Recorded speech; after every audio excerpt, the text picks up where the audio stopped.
तो मेरे साथ आप खोल सकते हैं फिर से दोबारा आप कुलुस्सी की पत्री उसका 3 अध्याय उसका 22 से लेकर 4 अध्याय उसका 1 आयत तक। कलीसिया वचन के आदर के लिए खड़े हो सकता है जब मैं समूह इसको पढ़ता हूँ। यहाँ पे इस प्रकार से लिखा हुआ, हे दासो, मनुष्य को प्रसन्न करने वालों के सदृश केवल दिखावटी रूप से नहीं वरन प्रभु का भय मानते हुए हृदय की सच्चाई से उनकी सब बातों में आज्ञा मानो जो पृथ्वी पर तुम्हारी स्वामी है। जो कुछ तुम करते हो उस कार्य को मनुष्य के नहीं वरन प्रभु का समझकर तन मन से करें, ये जानते हुए कि तुम प्रभु से प्रतिफल अर्थात मिरास पाओगे। तुम प्रभु मसीह ही की सेवा करते हो, क्योंकि जो बुरा करता है अपने बुराई का प्रतिफल पाएगा और यह पक्षपात रहित होगा। 4 कहे, हे स्वामियों, अपने दासों के साथ न्यायपूर्ण और निष्पक्ष व्यवहार करो, यह जानते हुए कि स्वर्ग में तुम्हारा भी एक स्वामी है। कलीसिया के स्थान में बैठ सकते हैं।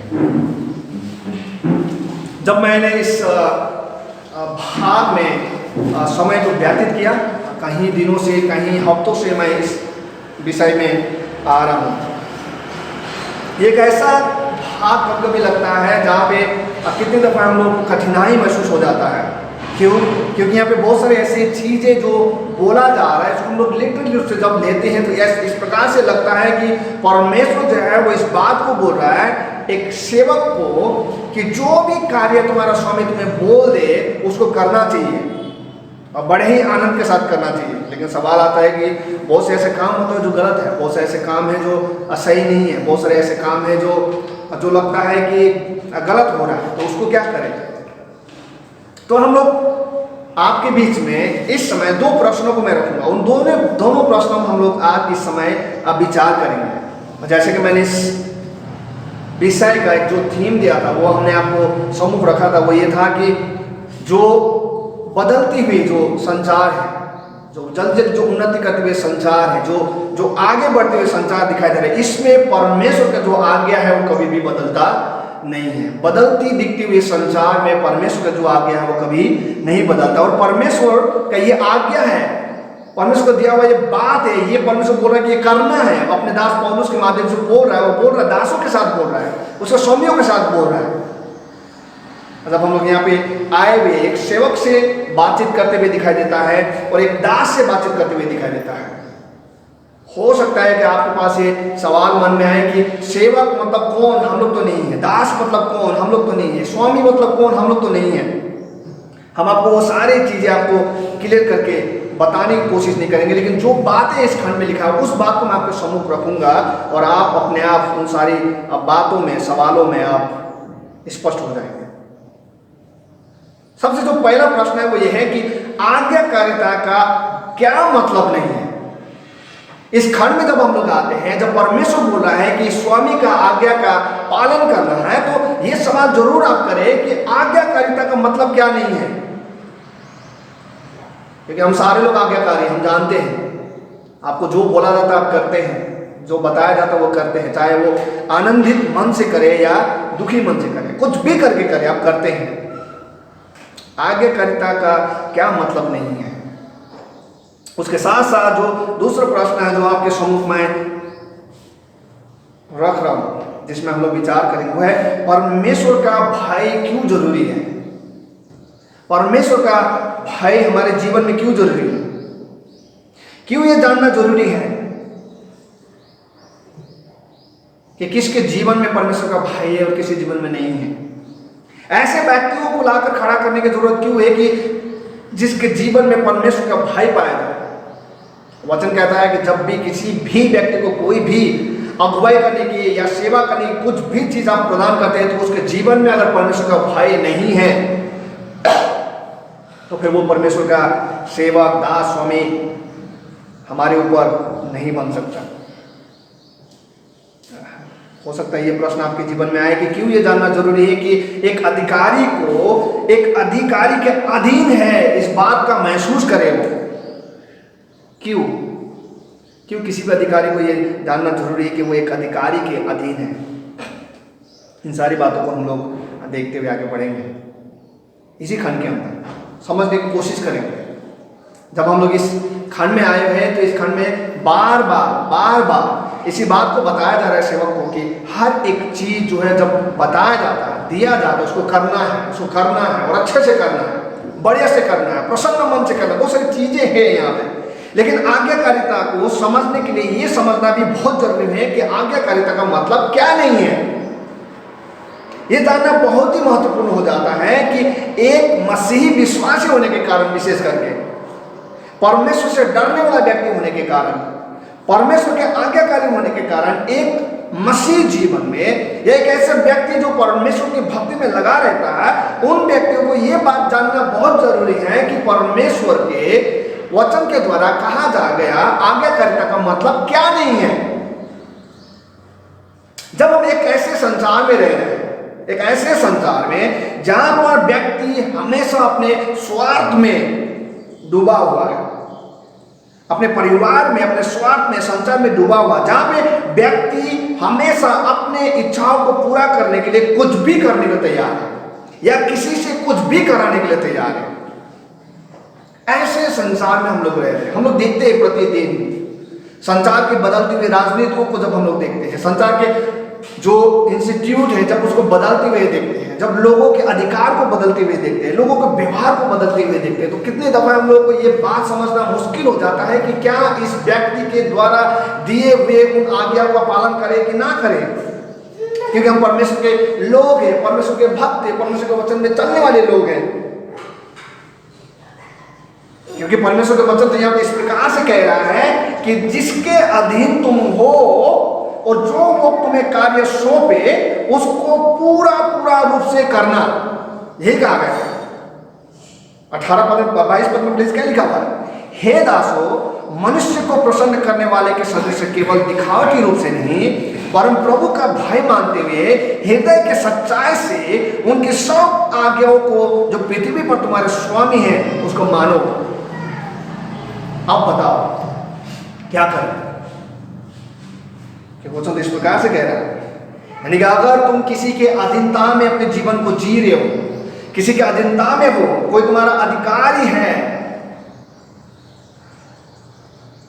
तो फिर आज्ञाकारिता वहां पे होना जरूरी, उस काम को करना जरूरी है। तो क्या करें? किस बारे में बातचीत कर रहे हैं?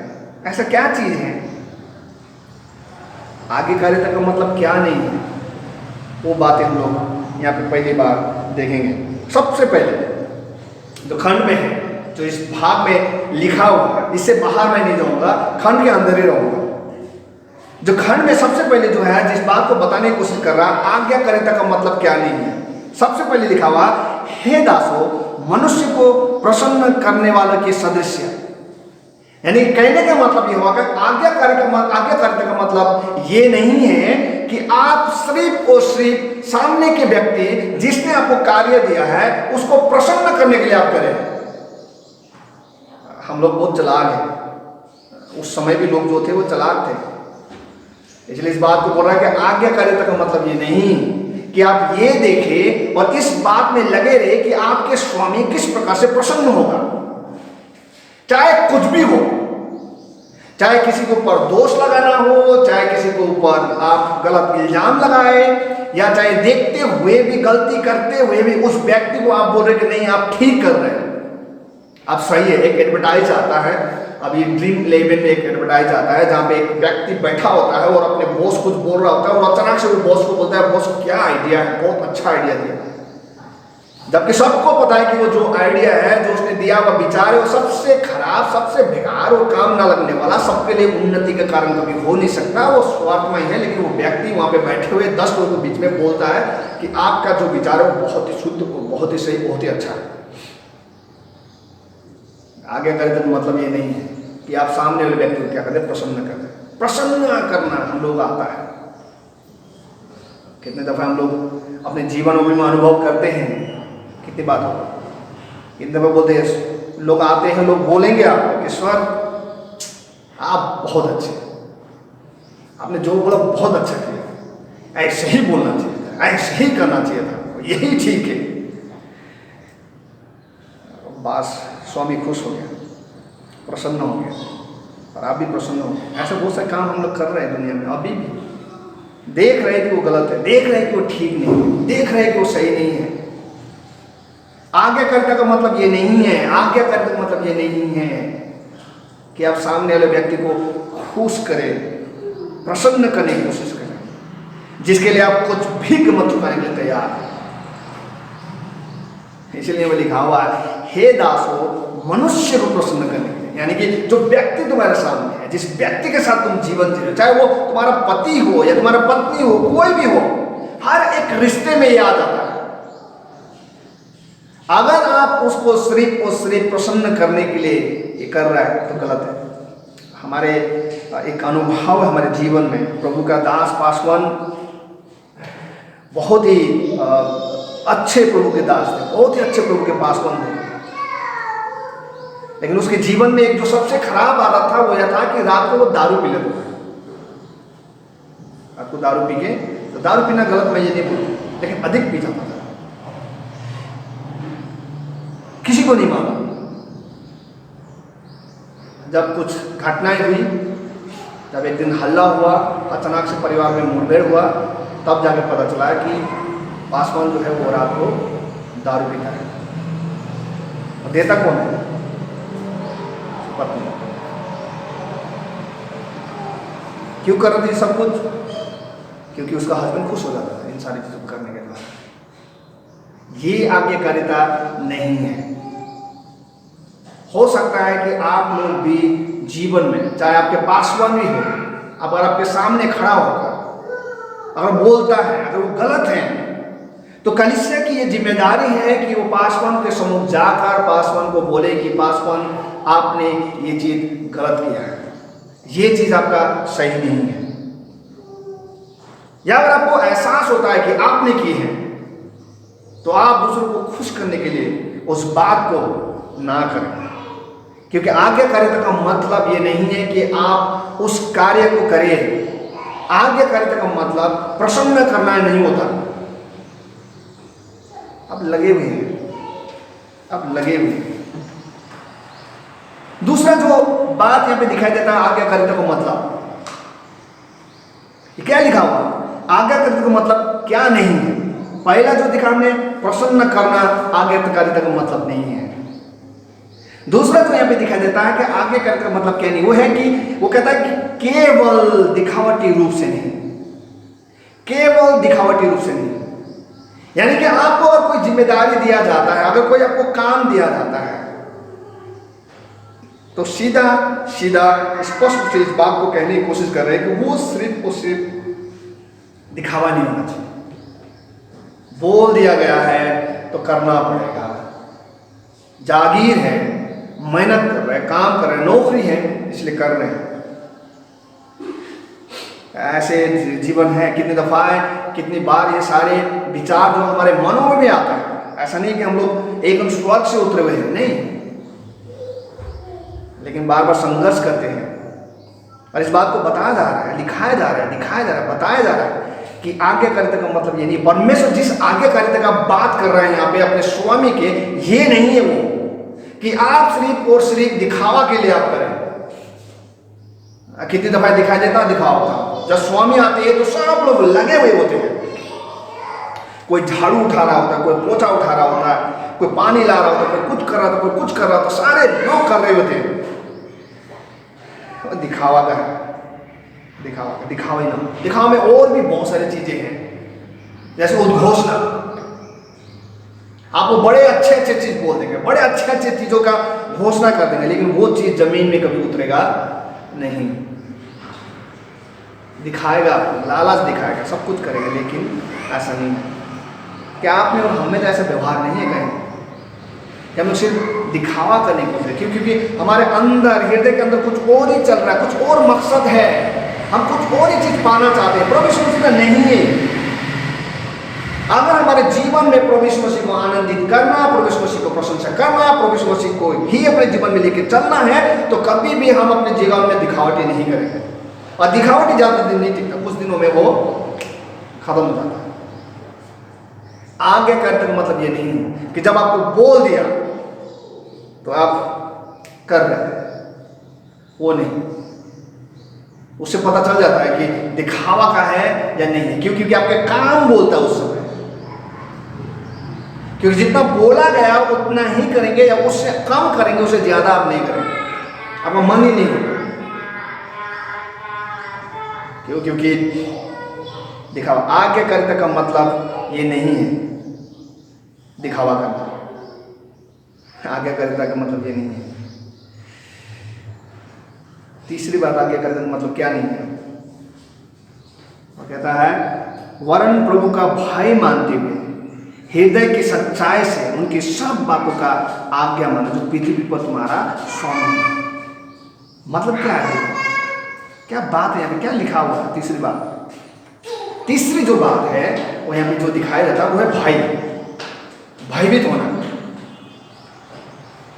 आज्ञाकारिता का मतलब ये नहीं कि आप अपने स्वामी से डरे, घबराए, डरे रहे, आप दिखाए उसको कि मैं कितना डरता हूं, देखिए देखिए देखिए मेरा स्वामी आ रहा है, तो आपके पांव कांप रहा है, आपके जीभ ओंठ हिल रहे हैं,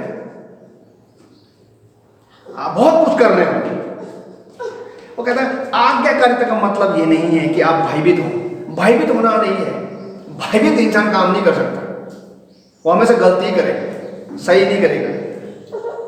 आज्ञाकारिता का मतलब ये नहीं है कि आप अपने स्वामी से डरे। तो इसका मतलब क्या हमें नहीं डरना चाहिए अपने स्वामी से? नहीं, ये नहीं बोल रहा है। वो बोलने की कोशिश ये कर रहा है कि दिखावा ना हो। आप जब आपका स्वामी आए तो आपको भयभीत कैसे हो सकता है? अगर आप आज्ञाकारी हो, आप उसको मन से प्रसन्न करते हो, आपके जीवन में दिखावटा नहीं है, तो फिर कैसे आपका स्वामी जब आपके पास आता है भयभीत होंगे? आप तो आनंदित होंगे, आप खुश होंगे, आप दौड़ के जाएंगे, उनसे मिलेंगे, आपको और मजा आएगा। क्यों? क्योंकि आप अच्छे दास हैं, आप अच्छे सेवक हैं, मिलेंगे, सबसे बढ़िया है, सबसे अच्छा है। आज्ञाकारिता का मतलब ये नहीं है कि आप भयभीत हो। आज्ञाकारिता का मतलब ये भी नहीं है, चौथी बात, बाहरी मन से करें। अभी लिखा हुआ कि आप जो भी करें हृदय की सच्चाई से करें, लिखा हुआ। यानी कहने का मतलब ये है कि आप जब आपको कुछ दिया जाता है करने के लिए, जब आपको सौंपा जाता है कुछ करने के लिए, आपको जिम्मेदारी जब दिया जाता है, तो वो बड़े ही सुकून से दिया जाता है। आपका उस जो आपके पास जो वरदान है उसको देखकर लोग दे रहे हैं आपको, तो उसको बाहरी मन से ना करें।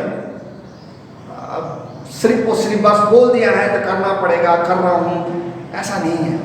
आपको मजा आना चाहिए उसमें, आपको आनंद आना चाहिए, आपको अंदर से आपको उत्साहित होना चाहिए, आज्ञाकारिता दिखना चाहिए। और जो बहुत ही महत्वपूर्ण बात है जिसको समझना बहुत जरूरी है कि आज्ञाकारिता का मतलब क्या है, वो यह है कि आज्ञाकारिता का मतलब यह नहीं कि आप अपनी महिमा की लालसा रखें, ना कि परमेश्वर का। अपनी महिमा का लालसा ना रखें। बहुत सारे लोग इसलिए आज्ञाकारी हैं क्योंकि उनको पता है कि अगर मैं इस व्यक्ति के प्रति आज्ञाकारी बनूंगा, इस व्यक्ति के साथ चलूंगा, अगर ये बोलेगा दिन में जागेंगे, रात में जागेंगे, जो करूंगा, तो मेरे परिवार में, मेरे घर में हर एक चीज जो मैं करूंगा, मैं मांगूंगा, मुझे मिलेगा। अपनी स्वार्थपन के लिए, अपनी लालसा के लिए इस प्रकार से करने की बात नहीं। क्योंकि जिस खंड में हम लोग हैं, जिस भाग में हम लोग हैं, ये परमेश्वर का वचन है और परमेश्वर के लोगों के लिए है। और हम लोग होने के कारण, हम लोग स्पष्ट इस बात को बताया जा रहा है कि एक मसीह होने के कारण इस प्रकार का विचार कभी भी हमारे जीवन में होना नहीं चाहिए।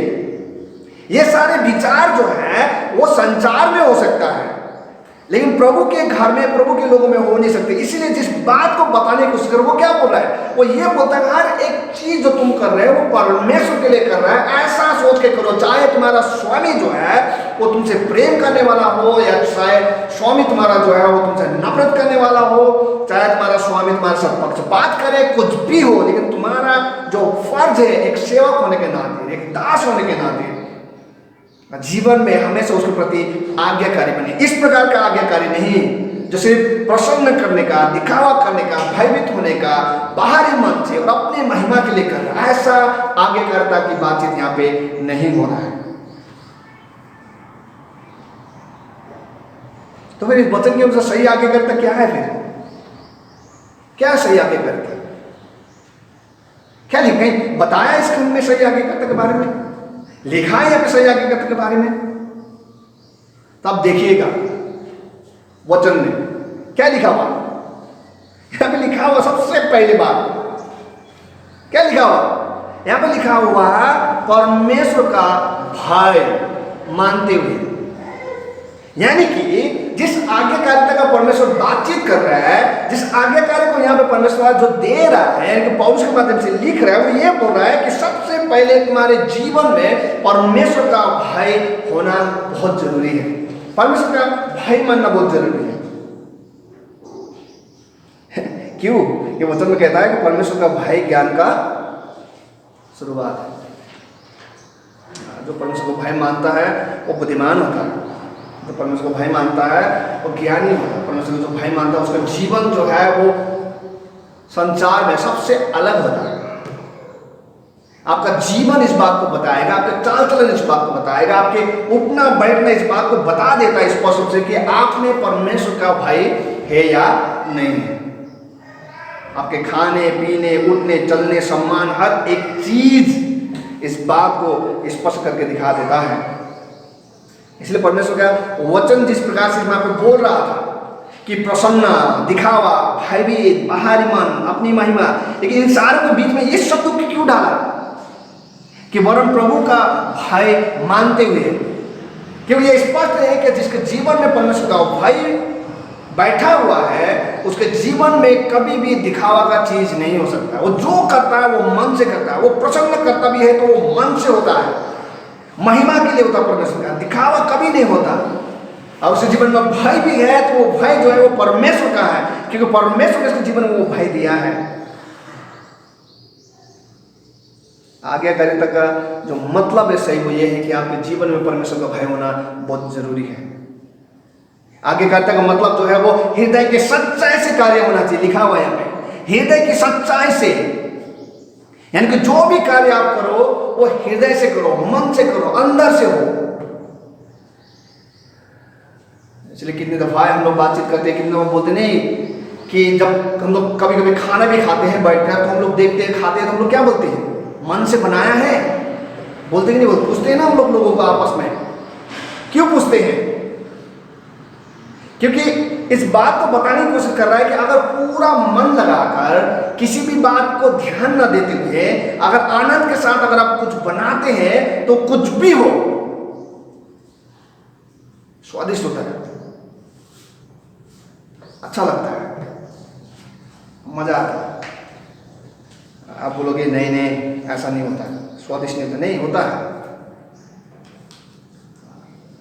एक समय था जब बचपन में हम लोगों को खाना बनाने की जिम्मेदारी दी जाती थी, और जब मेरी बारी आई पहली बार खाना बनाने, तो मैंने चावल जला दिया, सब्जी जल गई, इसमें कभी नमक ज़्यादा कभी नमक कम कभी कुछ। लेकिन कभी भी मेरे पिताजी जब खाते थे तो वो बड़े आनंद के साथ खाते थे, बड़े टेस्टी से खाते थे। बोलते बहुत अच्छा बना है। तो मेरे दीदी और भाई बहुत नाराज होता था, बोलते थे कि ऐसा खाना बनाते तब भी आप बोलते बहुत अच्छा बनाया, और हम लोग बनाते हैं तो थोड़ा सा कुछ तो डांट देते हैं। मेरे पापा बोलते ये सीख रहा है और मन से सीख रहा है, जो बना रहा है मन से बना रहा है, इसलिए स्वादिष्ट है। तुम लोग सीखे हुए हो, जानते हो सब कुछ, फिर भी गलती करते हो, इसका मतलब क्या है? तुम्हारा मन नहीं है। डिफरेंसेस देख लीजिएगा। जिसकी बात यहाँ पे कर रहा है वो ये नहीं है कि आप हमेशा सर्वोत्तम करेगा, वो ना बात नहीं बोल रहा है। लेकिन जब आप जो भी कुछ करेंगे वो खराब भी हो या सही हो, लोग देखेंगे, अप्रिशिएट करेंगे आपको। अच्छा तुमने कोशिश किया। कितनी दफा हम लोग काम भी करते हैं तो हम लोग को जब हमारे स्वामी आते हैं, हमारे सर आते हैं, तो बोलते ये नहीं बोलते तुमने खराब किया, बोलते अच्छा तुमने कोशिश की, तो गुड, और करो और सीखोगे। जब आप हृदय से करते कुछ भी चीज, वो आगे करते की बातचीत कर रहे हैं। जो जिम्मेदारी आपको दिया जाता है वो हृदय से होना चाहिए, उसकी बातचीत यहाँ पे करना है। जो वचन यहाँ पे लिखा हुआ, जिस बारे में पौलुस बोल रहा है, वो यही बोल रहा है कि एक प्रभु में व्यक्ति होने के कारण आप कुछ भी कर रहे हो, चाहे वो सुसमाचार प्रचार कर रहे हो, चाहे आप किसी के लिए प्रार्थना कर रहे हो, किसी के घर विजिटिंग में जा रहे हो, किसी के साथ बैठकर आप वार्तालाप कर रहे हो, उसमें परमेश्वर का भय होना चाहिए, हृदय से होना चाहिए, मन से होना चाहिए।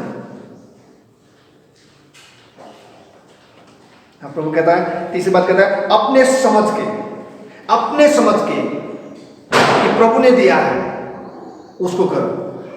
यानी कि कोई भी चीज जो आपको दिया जाता है, कोई भी जिम्मेदारी आपको दिया जाता है, वो जिम्मेदारी छोटी और बड़ी की बात नहीं है। बात यह है कि परमेश्वर ने आपको दिया है, उस बात को आपको ध्यान में रखते हुए उसको परमेश्वर को समझकर मन से करना है, हृदय से करना है, सच्चाई से करना है, अपना समझना है।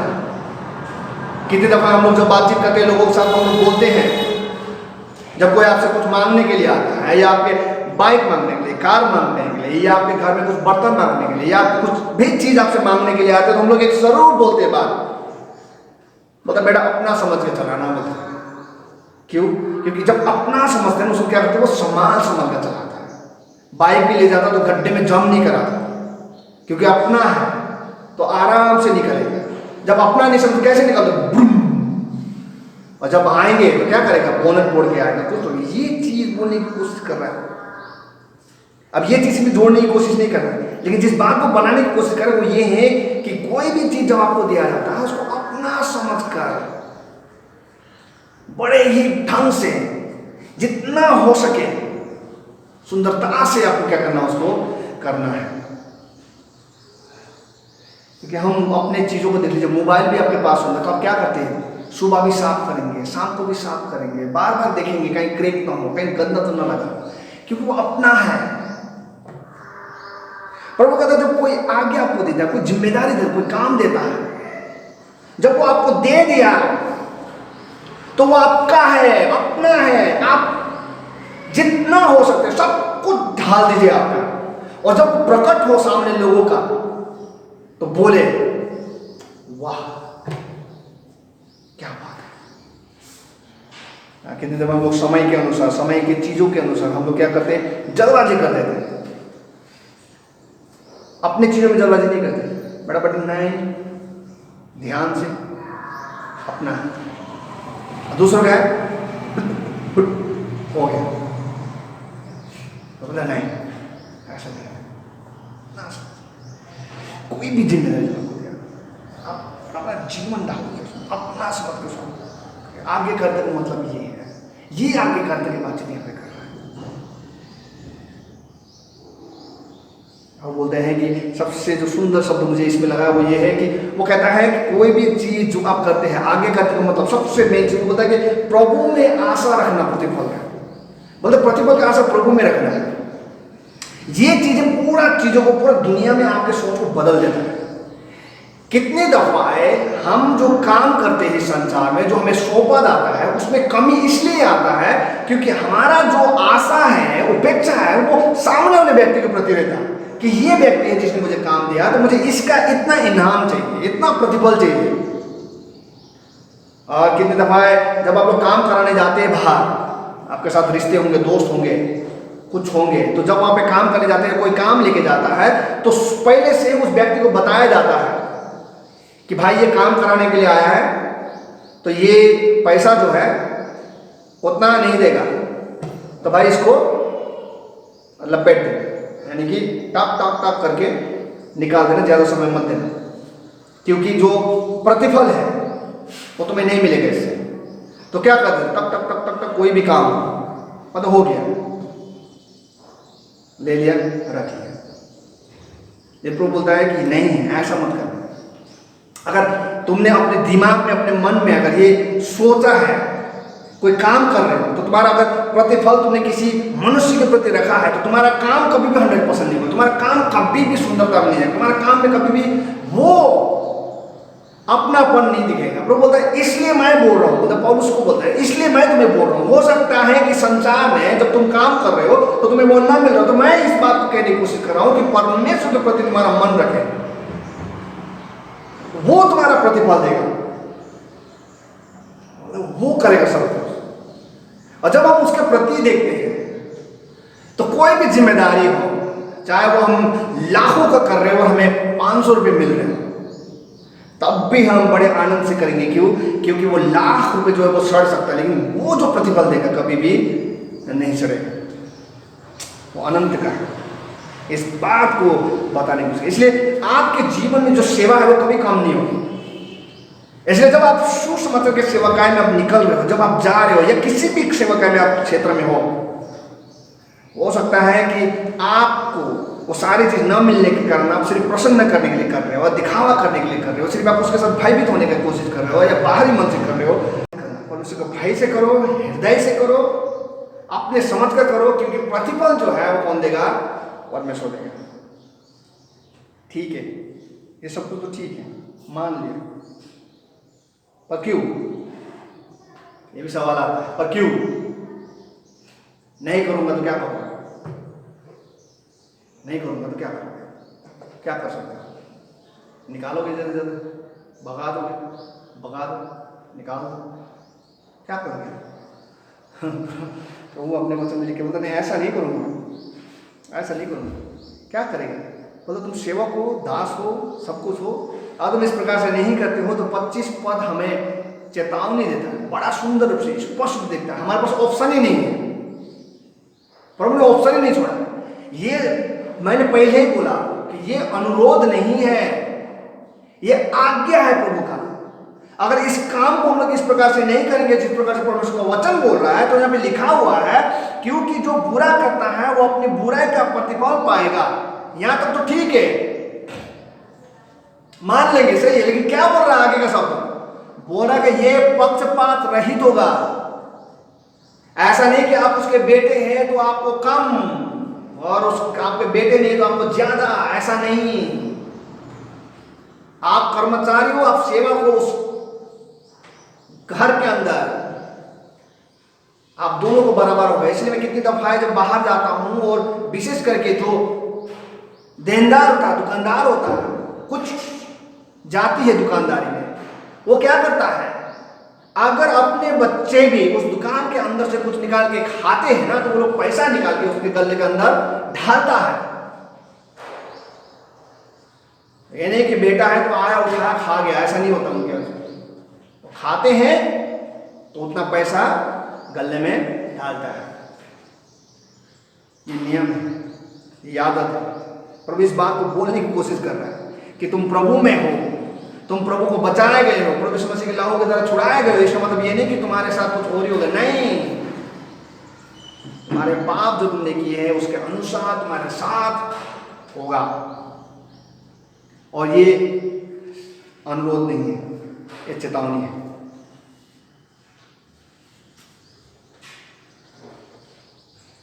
ये सब उन लोगों के साथ बातचीत हो रहा है जो दास है, जो सेवक है। सवाल है तो फिर स्वामी के लिए क्या है? सब कुछ तो दास के ऊपर लाद दिया, स्वामी के ऊपर क्या है? जब हम लोग इस खंड में आते हैं, दासों के बारे में बहुत सारी चीजें लिख दी है, स्वामी के बारे में क्या है? कुछ तो नहीं है, एक पद में क्या है यहाँ कुछ नहीं दिख रहा है। नहीं, सबसे मुख्य और सबसे महत्वपूर्ण जो शब्द यहाँ पे स्वामी के बारे में लिखा है वो बहुत जरूरी है, ध्यान से देखना और समझना। कुछ ही समय में मैं आपको उनको समझाने की कोशिश करूँगा। यहाँ पे लिखा हुआ है, हे स्वामी हो, अपने दासों के साथ न्यायपूर्ण और निष्पक्ष। क्या लिखा है? न्यायपूर्ण और निष्पक्ष। और सबसे इंपॉर्टेंट शब्द क्या लिखा है? व्यवहार। व्यवहार करो। जब ये शब्द आता है व्यवहार, तो व्यवहार शब्द जो है वो सिंपल रूप से जिस बात को जो बताने की कोशिश करता है वो है स्वभाव। आपका स्वभाव। कह रहे हैं कि आप एक स्वामी हो, तो स्वामी होने के कारण आपका स्वभाव कैसा है? जब आपको व्यवहार कहा जाता है, व्यवहार शब्द से क्या समझते हैं? बहुत सारी चीज समझते हैं। बहुत सारी जगह हम लोग जाते हैं, लोगों से मिलते हैं, बोलते इसका व्यवहार ठीक नहीं है। अगर ये शब्द बोल दिया व्यवहार ठीक नहीं है, चाहे बंदा जितना भी पढ़ा लिखा, जितना भी बुद्धिमान हो, जितना भी ज्ञानी हो, बड़े से बड़े काम किया हो, कोई भी उसके साथ खड़ा होना नहीं चाहता, कोई भी उसके साथ संगति करना नहीं चाहता। क्यों? क्योंकि उसका व्यवहार ठीक नहीं है। व्यवहार ही है जिसके द्वारा लोग आपको जानते हैं, व्यवहार ही है जिसके द्वारा लोगों के साथ आपका रिश्ता बनता है, व्यवहार ही है जिसके द्वारा आपका जो अच्छा खासा बना हुआ रिश्ता क्या हो जाता है, बिगड़ जाता है। व्यवहार ही है जो नए जगह में भी, नए स्थान में जब किसी को भी नहीं जानते, वहां पे भी आपको ऐसा लगने लगेगा कि सबको आप जानते हैं, सबसे आप मिले हो। आपको लगता ही नहीं कि आप अपने घर से, अपने समाज से, अपने शहर से बाहर हैं। क्यों? क्योंकि व्यवहार जो है वो सबसे अलग है। कितने दफा हम लोग बातचीत भी करते हैं, लोगों से मिलते भी होते, ये आदमी बहुत सुशीला है। क्यों? क्योंकि इसका व्यवहार बहुत अच्छा है। सुबह उठता है, माँ का पाँव छूता है, बाप का पाँव छूता है, या जो भी हो, लोगों को नमस्कार करते हैं, बड़े लोगों को नमस्कार करते हैं, छोटे व्यक्ति को भी नमस्कार करता है, छोटे बच्चों से प्रेम करता है, बड़े बच्चों से प्रेम करता है, बाहर जाता है, अंदर आता है, हर समय इसका जो व्यवहार है वो ये कहते हैं। किसी कितने लोग बोलते हैं आपका ऐसा व्यवहार कैसे हो सकता है, कहाँ से है आपका ये व्यवहार? व्यवहार आपका कैसे है? अगर आप आज स्वामी हैं, अगर आपको स्वामी बना दिया जाए, आप स्वामी बन गए हो, आपका कैसा व्यवहार है? व्यवहार ही नहीं, यहाँ पे व्यवहार के बारे में बात करते हैं। आप एक अगुवे, अगर स्वामी आप बनना चाह रहे हो, बन रहे हो या बन गए हो, या आप स्वामियों के स्वामी हो, आप बड़े ऑर्गेनाइजेशन को चला रहे हो, कुछ भी हो, ये शब्द कहने की कोशिश कर रहा है कि अगर आपका व्यवहार में कंट्रोल नहीं है तो फिर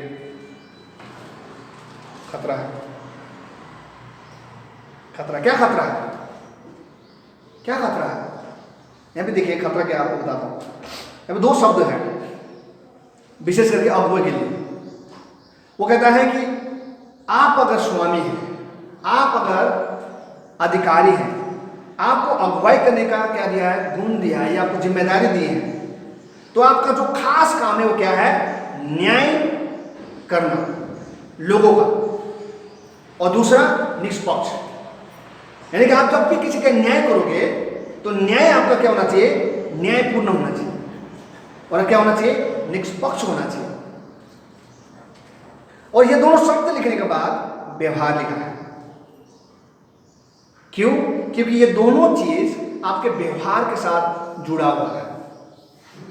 अगर आपका व्यवहार ठीक नहीं है, अगर आपका व्यवहार स्वार्थपूर्ण है, अगर आपका व्यवहार लालचपन है, आपका व्यवहार अगर घमंड का है, अगर आपका व्यवहार जो है वो और अधिक पाने की लालसाओं का है, तो आप अपने सेवकों के साथ कभी भी न्यायपूर्ण और निष्पक्ष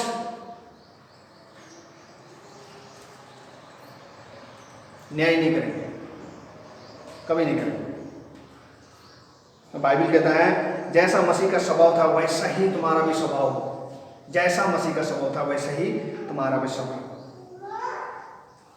अगर आप स्वामी हैं और आप न्यायपूर्ण न्याय करना चाहते हैं, निष्पक्ष न्याय करना चाहते हैं, तो आप तभी कर सकते हैं जब आपका स्वभाव उस प्रकार का, और स्वभाव तभी आपका सही हो सकता है जब आपका यीशु मसीह के साथ आपका जीवन जुड़ा हुआ, उसके सिवा कोई है नहीं जो आपका न्याय को न्यायपूर्ण और निष्पक्ष बनाए।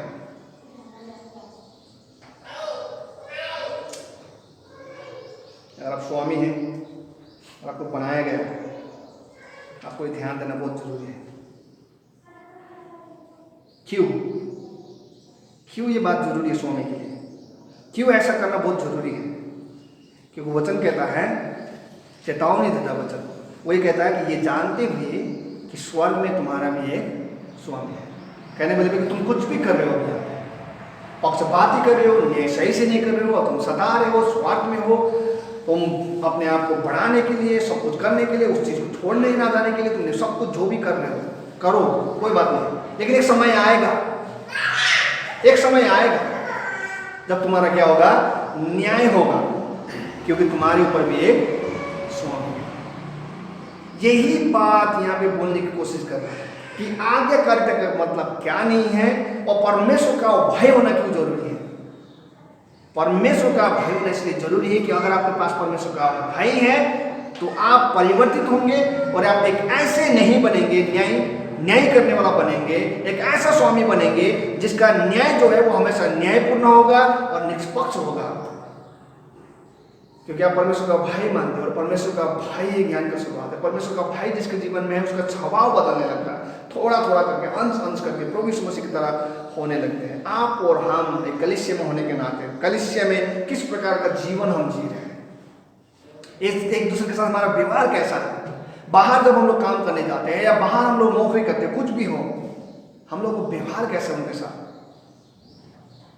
अगर आप एक मसीही स्वामी है, आपका व्यवहार आपके दासों के साथ कैसा है। अगर आप मसीही दास हैं तो आपका व्यवहार अपने स्वामियों के साथ कैसा है, क्योंकि आखिरी में इस बात को जानते हैं कि ये शरीर कुछ ही समय का, उसके बाद हम सारे लोग उस परमेश्वर के सामने खड़े होंगे जो दोनों का न्याय करेगा, आपका भी और आपके स्वामी का, मेरा भी और मेरे स्वामी का। प्रभु जी, हम आपका दिल से धन्यवादी हैं आपके वचन के लिए, विशेष करके जो बातें आपके वचन के द्वारा बताया गया है हम लोगों ने सुना है। बस प्रार्थना ये है कि प्रभु हम आपके सामर्थ को प्राप्त करते हुए उस प्रकार का जीवन जिए जिससे सिर्फ और सिर्फ आपकी महिमा और प्रशंसा हो। चाहे प्रभु हम लोगों के साथ उनके शब्दों में सहमति दें या असहमति दें, उसमें अपनी लालसा नहीं परंतु आपकी महिमा ही छिपा हुआ। जब हम किसी को डांटते भी हैं, किसी को समझाते भी हैं, उसमें भी प्रभु अपनी लालसा नहीं परंतु आप ही की महिमा छिपा हो। जब हम किसी के साथ उठते हैं और बैठते हैं, बाहर जाते हैं और अंदर आते हैं, उसमें भी प्रभु आप ही की महिमा छिपा हो। और इस भवन में अगर रहते हैं जहाँ पे आपकी आराधना और महिमा करते हैं, इसमें भी प्रभु आपकी ही महिमा छिपा हो। आप हम लोग सबको अंश अंश करके बदलें कलीसिया के रूप में, चाहे हम लोग घर में हो, बाहर हो, किसी भी जगह में कुछ भी करते हैं, आपकी महिमा और आपकी महिमा छिपा हो। प्रार्थना प्रभु यीशु मसीह के नाम से।